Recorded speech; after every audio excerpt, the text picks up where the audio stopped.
ಆತ್ಮೀಯ H16 news ಅರ್ಥಾತ್ ಹೇ ಸೀತಾರಾಮಗೆ ಸ್ವಾಗತ. ನಾನು ನಿಮ್ಮವ MI ಅಥವಾ ಮಲ್ಲಪ್ಪ ಜೋದವರ. ಆತ್ಮೀಯರೇ, ರಾಜಕೀಯ ಬೆಳವಣಿಗೆ, ಅದರಲ್ಲೂ ದಕ್ಷಿಣ ದಾವಣಗೆರೆ ದೊಡ್ಡ ಚರ್ಚಾ ವಿಷಯ. ಅದರಲ್ಲೂ ಅಹಿಂದ್ ವರ್ಸಸ್ ಲಿಂಗಾಯತ್ ಒಕ್ಕಲಿಗ ಈ ರೂಪ ಪಡಿತಾ ಇದೆ ಇದು ಅನ್ನುವಂಥದ್ದು. ಅದೇ ಕಾಲಕ್ಕೆ ಅಹಿಂದ್ ಜೊತೆಗೆ ಮುಸ್ಲಿಂ ಕಮ್ಯುನಿಟಿಗಳು ಅಂದರೆ ಮುಸ್ಲಿಂ ಸಮಾಜ ಹೆಚ್ಚು ಸಮೀಪ ಬರ್ತಾ ಇದೆಯಾ? ನಮ್ಮ DKC ಅವರು ತಪ್ಪು ಮಾಡಿದಾರ, ಸಸ್ಪೆಂಡ್ ಮಾಡಿ ರಾಜೀನಾಮೆ ತೊಗೊಂಡು. ಯಾಕೆ ಬಂದರೆ ಒಂದು ವೇಳೆ ಅವರು ರಿಸಲ್ಟ್ ಬರುವವರೆಗೆ ವೇಟ್ ಮಾಡಿ ಈ ಡಿಸಿಷನ್ ತೊಗೊಂಡಿದ್ರೆ ನಿಶ್ಚಿತವಾಗಿ ಒಂದಿಷ್ಟೇನೋ ಅನುಕೂಲ ಆಗ್ಬೋದಾಗಿತ್ತು. ಸಪೋಸ್ ಈಗ ಸಮರ್ಥ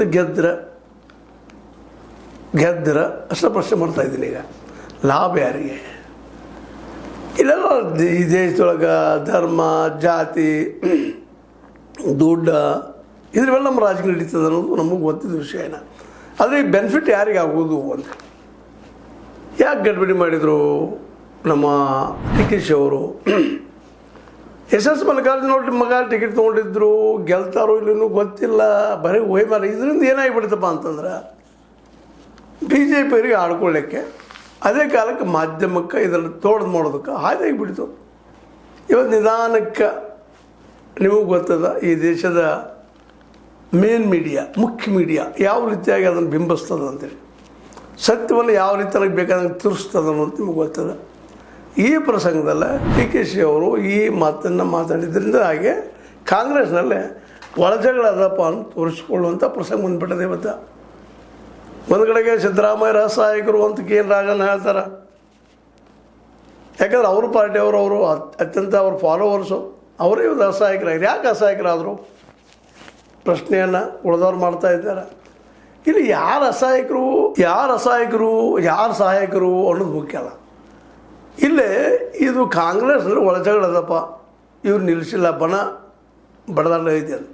ಸತೀಶ್ ಜಾರಕಿಹೊಳಿ ಅವ್ರು ಹೇಳ್ಬೋದು, ಇವತ್ತಿಲ್ಲ ನಮ್ಮ ಬಣ ಇಲ್ಲರಿ, ನಮ್ಮೆಲ್ಲ ಒಂದು ಹಾಗೆ ಹೇಳ್ಬೋದು. KN ರಾಜನೂ ಹೇಳ್ಬೋದು, DKC ಅವರು ಹೇಳ್ಬೋದು, ಎಲ್ಲರೂ ಹೇಳ್ಬೋದು, ತಮ್ಮ ಮೇಲ್ಪದ ಮಾತುಗಳು ಹೇಳ್ಬೋದು.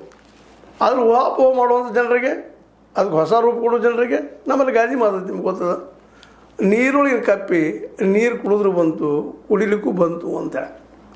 ಹಂಗಲ್ಲಿ ಒಳಗದಪ್ಪ. ಸ್ವತಂತ್ರವಾದ ಮೀಡಿಯಾಗೆ ಬೇಕಾಗಿರುವುದು ಸ್ವತಂತ್ರ ಧ್ವನಿ. ಆ ಸ್ವತಂತ್ರ ಧ್ವನಿ ಉಳಿಸಲು ನೀವು ಮಾಡಬೇಕಾದದ್ದು ಇಷ್ಟೇ. ಅದೇನಪ್ಪಾ ಅಂತಂತಂದ್ರೆ ನಿಮ್ಮ ಕೈಲಾದಷ್ಟು ಸಹಾಯ ಈ ಚಾನಲ್ಗೆ ಮಾಡಿ ಹಾಗೂ ನಿಮ್ಮ ಧ್ವನಿಯನ್ನು ಕಾಪಾಡಿಕೊಳ್ಳಿ. ಒಳಗೆ ಬೆಂಕಿ ಐತಿ, ಮ್ಯಾಲ ಹೋಗಿ ಬರತೈತಿ ಅಂತೇಳಿ. ಇದರಿಂದ ಲಾಸ್ ಯಾರಿಗಾಯ್ತಪ್ಪ ಅಂತಂದ್ರೆ ಪಾರ್ಟಿ ದೃಷ್ಟಿಯಿಂದ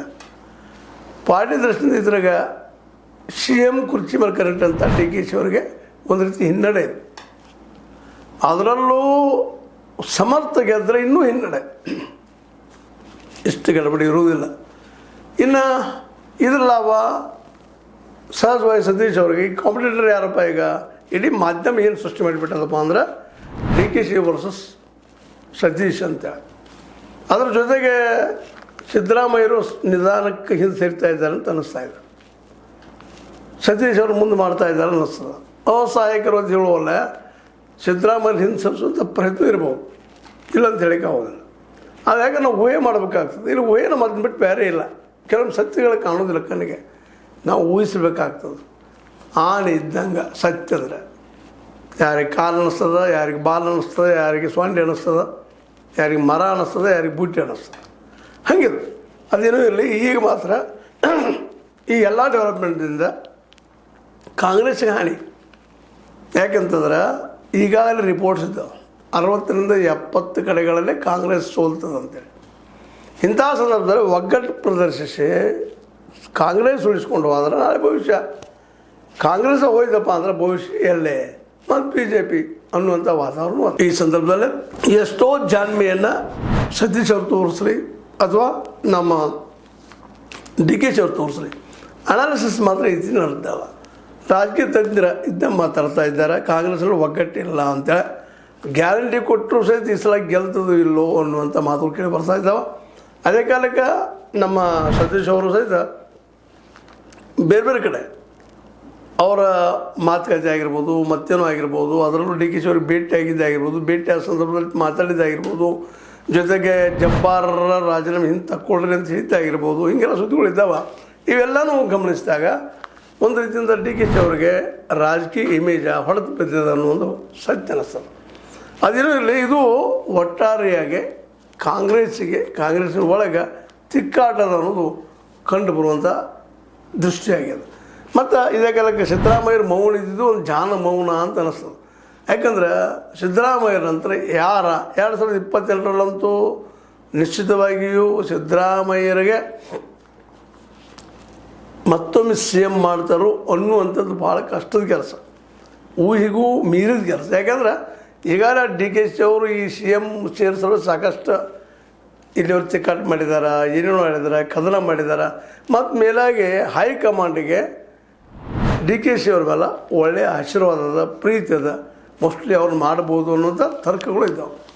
ಇದಕ್ಕೆ ಒಂದು ಏನಪ್ಪ ಅಂದ್ರೆ ಕೌಂಟ್ರಾಗಿ ಇವಾಗ ಸಿದ್ದರಾಮಯ್ಯನವರು ಸತೀಶ್ ಅವ್ರನ್ನ ಬೆಳೆಸುವಂಥ ಪ್ರಯತ್ನ ಮಾಡ್ತಾ ಇದ್ದಾರಾ ಅನ್ನುವಂಥದ್ದು ಇವು ನಡೆದಾಗ ಇಲ್ಲೇ ಉಳಿದವರೆಲ್ಲ ಏನಪ್ಪ ಅಂತಂದ್ರೆ ಸಹಜವಾಗಿ ನಿಂತು ನೋಡು ಪ್ರೇಕ್ಷಕರಾಗುವಂಥ ಪ್ರಸಂಗ ಆಗಿದೆ. ದಕ್ಷಿಣ ದಾವಣಗೆರೆಯ ಈ ಒಂದು ಏನು ಭಿನ್ನ ಮತ ಅಥವಾ ಭಿನ್ನಾಭಿಪ್ರಾಯದ ಒಂದು ಗೂಢ ಇವತ್ತು ಯಾರಿಗೆ ಎಷ್ಟು ಲಾಭ ಮಾಡ್ತದೋ ಏನು ಮಾಡ್ತದೋ ಗೊತ್ತಿಲ್ಲ. ಮತ್ತು ಎರಡೂ ಸೋತರಂತೂ ಕಾಂಗ್ರೆಸ್ಗೆ ದೊಡ್ಡ ಹಿನ್ನಡೆ, ಮತ್ತು ಇದರಿಂದಾಗಿ ಇನ್ನೊಂದಾಗೋ ಸಾಧ್ಯದ. ಒಂದು ವೇಳೆ ಸೋತ್ರ ಸಿದ್ದರಾಮಯ್ಯ ಅನ್ನೋದು ರಾಜೀನಾಮೆ ಕೊಡುವಂಥ ಪ್ರಸಂಗ ಬರ್ತದನ ಅನ್ನೋ ಸಹಿತ ಪ್ರಶ್ನೆ ಅದ. ಅದಕ್ಕೆ ಅವ್ರಿಗೂ ಎಲ್ಲೂ ಏನೋ ಯಾವ ರೂಪ ಗೊತ್ತಿಲ್ಲ, ಒಂದು ರೂಪದಿಂದ ಏನಪ್ಪ ಅಂದ್ರೆ ಅವ್ರಿಗೂ 2028ರಲ್ಲೇ ಅಲ್ಲ ಈಗಾರ ಇಳಿಯುವಂಥ ಪ್ರಸಂಗ ಬರ್ತದೇನೋ ಅಂತೇಳಿ ಡಿ ಕೆ ಶಿ ಅವರು ಅದನ್ನು ನೋಡ್ತಾ ಇದ್ದಾರೆ ಹಾದಿ. ಬಟ್ ಈಗ ಇಟ್ಟಂಥ ಹೆಜ್ಜೆಯಿಂದಾಗೆ ಸಹಜವಾಗಿ ಡಿ ಕೆ ಶಿ ಅವರು ಒಂದಿಷ್ಟು ಹಿನ್ನಡೆ, ಡಿ ಕೆ ಶಿ ಅವರಿಗೆ ಒಂದಿಷ್ಟು ಹಿನ್ನಡೆ ಆಗಿದೆ ಅಂತೇಳಿ ವಿಶ್ಲೇಷಣೆ ಮಾಡ್ತಾ ಇದ್ದಾರೆ. ಈ ಹಿನ್ನಡೆ ಇದನ್ನು ಮುನ್ನಡೆಯನ್ನು ಸತೀಶ್ ಅವರು ಕಾಯ್ಕೊಂಡು ಹೋಗ್ತಾರೆ. ಅವ್ರು ಬೇಕಾದ್ರೆ ಹೇಳ್ಬೋದು, ಇಲ್ಲ ಅಂತಲ್ಲ, ನಮ್ಮಲ್ಲಿ ಏನು ಭಿನ್ನಾಭಿಪ್ರಾಯ ಇರಲಿ ನಾವು ಅಂದರೆ ಹಾಗೆ ಹೇಳ್ಬೋದು. ಆದರೆ ಈಗಾಗಲೇ ಸಿ ಎಮ್ ಕುರ್ಚಿಗಾಗಿ ನಡೆದ ಸಂದರ್ಭದಲ್ಲೇ ಆ ಕದನ ಸಂದರ್ಭದಲ್ಲಿ ಎಲ್ಲರೂ ನಾನು ಆಗಬೇಕು ಅನ್ನೋಂಥ ಮಾತಾಡಿದ್ದು ಅದಾವ, ಓಪನ್ ಸೀಕ್ರೆಟ್ ಅದಾವ. ಇವತ್ತು ಸಹಿತ ಒಂದು ರೀತಿಯಿಂದ ಸತೀಶ್ ಅವ್ರನ್ನ ಮೆಚ್ಚಬೇಕಾಗ್ತದೆ. ಸತ್ಯಗಳನ್ನು ಸರಳವಾಗಿ ಒಪ್ಕೊಳ್ತಾರೆ, ಮುಚ್ಚುಳಿಗೆ ಹೋಗೋದಿಲ್ಲ. ಅದನ್ನು ಒಪ್ಪುವಂಥ ಮಾತಾದರೂ ಸಹಿತ ಅಲ್ಲೇ ಒಳಗೆ ಬೆಂಕಿ ಅದಪ್ಪ, ಡಿಫ್ರೆನ್ಸ್ ಆಫ್ ಒಪಿನಿಯನ್ ಅದ. ಇದು ಕಾಂಗ್ರೆಸ್ಸಿಗೆ ಮುಂಬರುವ ದಿನಗಳಲ್ಲಿ ಅದರಲ್ಲೂ ಮುಂದಿನ ಚುನಾವಣೆ ದೊಡ್ಡ ಹೊಡೆತ ಕೊಡೋದ್ರಲ್ಲಿ ಎರಡು ಮಾತಿಲ್ಲ. ಅದಕ್ಕಾಗಿ ಇವತ್ತು ಕಾಂಗ್ರೆಸ್ ಉಳಿಬೇಕಾಗಿತ್ತಪ್ಪ ಅಂದ್ರೆ ಇಂಥ ಅನಗತ್ಯ, ಇವತ್ತು ಡಿ ಕೆ ಶಿ ಮಾಡಿದಂಥ ಕೆಲಸ ಅನಗತ್ಯ. ಸಣ್ಣ ಒಬ್ಬ ವ್ಯಕ್ತಿಗೆ ರಾಜಕೀಯದ ರೀತಿಯಿಂದ ಗೊತ್ತಾಗುವಂಥದ್ದು ರಿಸಲ್ಟ್ ಬರಲಾರ್ದ ಅಡ್ವಾನ್ಸ್ ಆಗಿ ನಮ್ಮವ್ರು ಸೋತರು ಅಂತ ಯಾವ ದೃಷ್ಟಿ ಇಟ್ಕೊಂಡು ಅವ್ರು ತೆಗೆದಾಕ್ರಿ ಇಬ್ಬರು. ಈಗ ಅದೇ ಕಾಲಕ್ಕೆ ಈ ಜಮೀರ್ ಅಹಮದ್ ಖಾನ್ರನ್ನು ಸಹಿತ ಅವ್ರಿಗೂ ರಾಜೀನಾಮೆ ಕೊಡಿಸ್ಬೇಕು ಅನ್ನೋಂಥ ಮಾತುಗಳು ಎದ್ದಿದ್ದು ನೋಡೋಕೆ ಅದು ಯಾಕೊಂಡು ಉಳಿದು ಒಂದು ರೀತಿ ಕಾಂಗ್ರೆಸ್ದ ಮಾನ ಉಳಿದಂಗೆ. ಇಲ್ಲಾಂದ್ರೆ ಇದನ್ನು ದೊಡ್ಡ ಇಶ್ಯೂ ಮಾಡಿ ಬಿ ಜೆ ಪಿಗರು ಎಲ್ಲ ಕಡೆ ಇವರು ಕಾಂಗ್ರೆಸ್ಸಿಗರಪ್ಪ ಸುಮ್ಮನೆ ನಿಮಗೆ ಓಟ್ ಸಲುವಾಗಿ ಪ್ಲೀಸ್ ಮಾಡ್ತಾರೆ ಅನ್ನುವಂಥ ಪ್ರಚಾರವೋ ಅಪಪ್ರಚಾರ ಮಾಡೋ ಸಾಧ್ಯತೆಗಳಿದ್ದು. ಆದರೂ ಈಗ ಎಷ್ಟು ಬೇಕಷ್ಟು ಮುಸ್ಲಿಮರ ನಂಬುಗೆ ಕಾಂಗ್ರೆಸ್ ಮೇಲೆ ಕಡಿಮೆ ಆಗಿದೆ ಅನ್ನೋದ್ರಲ್ಲಿ ಎರಡು ಮಾತಿಲ್ಲ. ಯಾಕಂತಂದ್ರೆ ಇವತ್ತು ಅನೇಕ ಮುಸಲ್ಮಾನರು ಮಾತಾಡ್ತಿದ್ದಾರೆ, ನಮಗೇನು ರೀ ಕಾಂಗ್ರೆಸ್ ಒಂದೇ ಆಗಬೇಕಾದ ಜೆ ಡಿ ಎಸ್ ಅದ ಹಾಗೆ ಹೀಗೆ ಅಂತ ಮಾತಾಡ್ತಾ ಇದ್ದಾರೆ. ಅದು ಎಲ್ಲಿವರೆಗೂ ಗೊತ್ತಿಲ್ಲ. ಯಾಕಂದರೆ ಎಲ್ಲರಿಗೂ ಗೊತ್ತದ ರಾಷ್ಟ್ರ ಮಟ್ಟದಲ್ಲಿ ಕಾಂಗ್ರೆಸ್ಸ ಈ ಒಂದು ಮುಸ್ಲಿಮರ ಸಲುವಾಗಿ ಎಷ್ಟನ್ನು ಲಾಸ್ ಮಾಡ್ಕೊಂಡದ, ಇವ್ರ ಪರ ನಿಂತಿದ್ದಕ್ಕೆ ಅನ್ನೋದು ಸಹಿತ ಗೊತ್ತಿದ್ದ ವಿಷಯ ಇದೆ. ಹೀಗಾಗಿ ಏನು ನಡೀತದೆ ನೋಡೋಣ. ಆದರೆ ಈ ಸಂದರ್ಭ ಸತೀಶ್ ಅವರಿಗೆ ಇನ್ನೂ ಒಬ್ಬ ಕಾಂಪಿಟೇಟರ್ ಆಗಿ ಡಿ ಕೆ ಶಿ 2022ರಲ್ಲಿ ಗಟ್ಟಿ ಮಾಡ್ತಾ ಇದೆಯೇನೋ ಅನ್ನುವಂಥದ್ದು. ಇದಕ್ಕಿಂತ ಡಿ ಕೆ ಶಿ ಅವ್ರು ಯಾವ ರೀತಿಯಾಗಿ ಕೌಂಟ್ರ್ ಕೊಡ್ತಾರೆ. ಈಗಾಗಲೇ ಅವ್ರು ಜಮೀರ್ ಅಹಮದ್ ಖಾನ್ ಏನು ರಾಜೀನಾಮೆ ಕೇಳೋದ್ರು ಏನೋ ಮಾತಾಡಿದ್ದಾರೆ. ಕೆಲವೇನು ಮಾತುಗಳು ಚೇಂಜು ಆಗ್ತಿರ್ತಾವೆ, ನೋಡೋಣ ಎದುರ ಏನೇನಾಗ್ಬೋದು ಅಂತೇಳಿ. ಏನೋ ಆಗಲಿ ಕಾಂಗ್ರೆಸ್ ಮಾತ್ರ ಈ ಭಿನ್ನ ಮತ ಬಿಡದೆ ಹೋದ್ರೆ ಭವಿಷ್ಯದಲ್ಲೇ ಸರ್ಕಾರ ರಚನೆ ಮಾಡುವಂಥದ್ದು ಭಾಳ ಕಷ್ಟದ ಕೆಲಸ. ಯಾಕೆಂದ್ರೆ ನಿಮ್ಮದೇ ಆದ ದಾರಿಯಲ್ಲೇ ಬಿ ಜೆ ಪಿಯವರು ಇವತ್ತು ಸ್ಟ್ರಾಂಗ್ ಆಗಿದ್ದಾರೆ. ಅವರು ಎಲೆಕ್ಷನ್ದಲ್ಲಿ ಏನು ಮಾಡಬೇಕು ಎಲ್ಲ ಗೊತ್ತದ, ನಿಮ್ಮಿಂದಲೇ ಕಲ್ತಿದ್ದು ಅದಾವ. ಆ ದಿಶೆಯಲ್ಲೇ ನೋಟ್ ಹಂಚೋದಾಗಿರ್ಬೋದು, ಧರ್ಮ ವಿಚಾರ ಹಂಚೋದಾಗಿರ್ಬೋದು, ಜಾತಿ ಉಪಯೋಗ ಮಾಡ್ಕೊಳ್ಳೋದಾಗಿರ್ಬೋದು, ಕಟ್ಟಂಗೆ ಅದು ಬಟ್ಟಂಗೆ ಅಂತ ಹೇಳುವಂಥದ್ದಾಗಿರ್ಬೋದು. ಇನ್ನು ಇವ್ರಿಗೆ ಒಂದೇ ಸೇರಿಸ್ಬೇಕಾಯ್ತು ನಿಮ್ಮನ್ನು ಗೆಲ್ಲಬೇಕಾದ್ರೆ ಕಾಂಗ್ರೆಸ್ಸಿಗರನ್ನ ಗ್ಯಾರಂಟಿ ಅವ್ರು ನಕ್ಕಿ ಘೋಷಣೆ ಮಾಡ್ತಾರೆ. ಬಿ ಜೆ ಪಿ ವಿರುದ್ಧ ಎರಡು ಮಾತಿಲ್ಲ. ಅವ್ರಿಗೆ ಬೇಕಾಗಿದೆ ಕರ್ನಾಟಕ ಕೊಡುವಂಥದ್ದು. ಲಾಸ್ಟ್ ಮೂಮೆಂಟ್ದಲ್ಲಿ ಅದನ್ನು ಮಾಡೇ ಬಿಡ್ತಾರೆ. ಈಗಾಗಲೇ ಈ ತಮಿಳ್ನಾಡಿನಲ್ಲೇ ವೆಸ್ಟ್ ಬೆಂಗಾಲ್ದಲ್ಲಿ ಮಾಡಿಲ್ವ ಗ್ಯಾರಂಟಿಗಳ ಬಗ್ಗೆ? ಇದು ಇಲ್ಲೂ ಆಗುವುದು ಗ್ಯಾರಂಟಿ 2028ರಲ್ಲೇ. ಅದಕ್ಕೆ ಭಿನ್ನಮತ ಬಿಟ್ಟ ಒಮ್ಮತದಿಂದ ಪಕ್ಷ ಉಳಿಸಬೇಕಾಗಿದ್ದ ಬಿಡಿಸಿಡಬೇಕಾಗಿಲ್ಲ ಅಂತ ಹೇಳ್ದ. ಇದು ನಿಮ್ಮ ಲೈಕ್ ಆಗಿರ್ಬೋದು, ಲೈಕ್ ಮಾಡಿ, ಶೇರ್ ಮಾಡಿ, ಕಮೆಂಟ್ ಮಾಡಿ, ಜೊತೆಗೆ ಸಬ್ಸ್ಕ್ರೈಬ್ ನಿಲ್ಲಿಸ್ಬೇಡಿ. H16 ನ್ಯೂಸ್ ಅರ್ಥ ದೇಶ ಸಿದ್ದರಾಮಯ್ಯದು ಸತ್ಯದ ಕೈಗಳಲ್ಲಿ ವಂದನೆಗಳು.